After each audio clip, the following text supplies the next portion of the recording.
என்ன மாப்பிள நீயும் போண்டா சாப்பிடுற? ஏன் நாங்களாம் போண்டா சாப்பிட கூடாதா? இல்ல அதுக்கு இல்ல, நீ எப்பயும் போண்டா சாப்பிட மாட்டியா, அதான் கேட்டேன். போண்டா மட்டும் இல்ல, ஒரு டீ சொல்லு.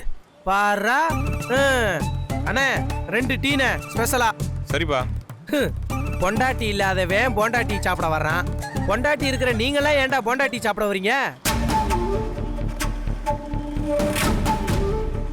என்ன மாப்பிள யோசனையிலேயே இருக்கான்.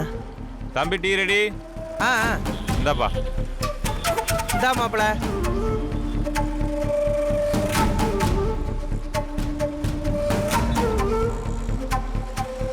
ஏன் மாப்பிள எப்பயும் டீ கூட குடிக்க மாட்டேன், இன்னைக்கு என்னடா அதிசயமா டீ குடிக்கிற? ஏய் என்னாச்சு மாப்பிள, ஏன் ஒரு மாதிரி இருக்க? ஒன்றும் இல்லைன்றல. இல்ல மாப்பிள, ஏதோ ஒண்ணு நடந்திருக்கு. என்னாச்சு?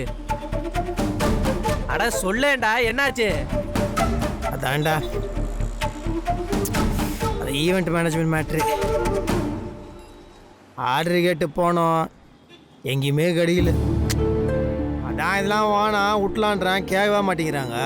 மூடு டை உக்காந்துக்கிறாங்க, புரிஞ்சிக்கவே மாட்டேங்கிறாங்கடா. இந்த ஈவெண்ட் மேனேஜ்மெண்ட்டுக்கு நம்மளுக்கு என்னடா சம்பந்தம்? அதெல்லாம் வானான்னு சொன்னா இவங்க கேட்கவே மாட்டேங்கிறாங்க. ஏன்டா மாப்பிள, நம்ம அந்த வேலையை எடுத்து செஞ்சா என்னடா தப்பு? கீரைய மாதிரி பேசுனீங்கிற. நம்மளுக்கு அந்த வேலை தெரியுமா? நம்மளுக்கு கேட்டரிங் நல்லா வரும், அந்த வேலையை பண்ணி போக வேண்டியது தானே. அத்தை சொன்னா அவங்க புரிஞ்சிக்கவே மாட்டேங்கிறாங்க. டேய் சொல்ற விதமா சொன்னா புரிஞ்சுக்க போறாங்க. புரிஞ்சிக்க மாட்டேங்கிறாங்க, ஆனா அவனா கோச்சிக்கிறாங்க. புரிஞ்சுப்பாங்கன்ற இல்லை மச்சி, நான் ஒரு முடிவுக்கு வந்துட்டேன். என்ன முடிவு எடுத்திருக்க? எப்படியாவது கையில் உந்து காலில் உந்தாது யாராண்டா போய் ஈவெண்ட் மேனேஜ்மெண்ட்டுக்கு ஆர்டர் அவங்களுக்கு பிடிச்சி கொடுத்துட்டு நம்ம எப்போ போல ஆட்டோ ஓட்டுனுக்கலாம். டேய் ஏன்டா இப்ப தனித்தனியா பிரிச்சு பேசிக்கிட்டு இருக்க? அவங்களுக்கு அதான் பிடிச்சிக்குது, அவங்க அதை பண்ணு போட்டோம். எனக்கு இதான் வரும், நான் இதை பண்ணு போறேன்.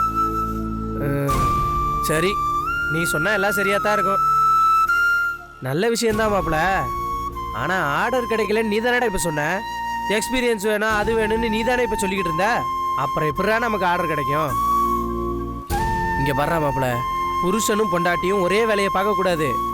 வேலையெல்லாம் ஒழுங்கா தான் நடக்கும், ஆனா வாழ்க்கைன்றது சரியா இருக்காதுடா. அது மட்டும் இல்லடா, இங்க பாரு, தனித்தனியா வேலை பார்க்கணும், சாயங்காலம் ஒன்னா சந்திச்சுக்கணும். அப்படிதான்டா மாப்பிள இருக்கணும். அப்படி இருந்தா தான் வாழ்க்கை நல்லா இருக்கும். புரிஞ்சுதா?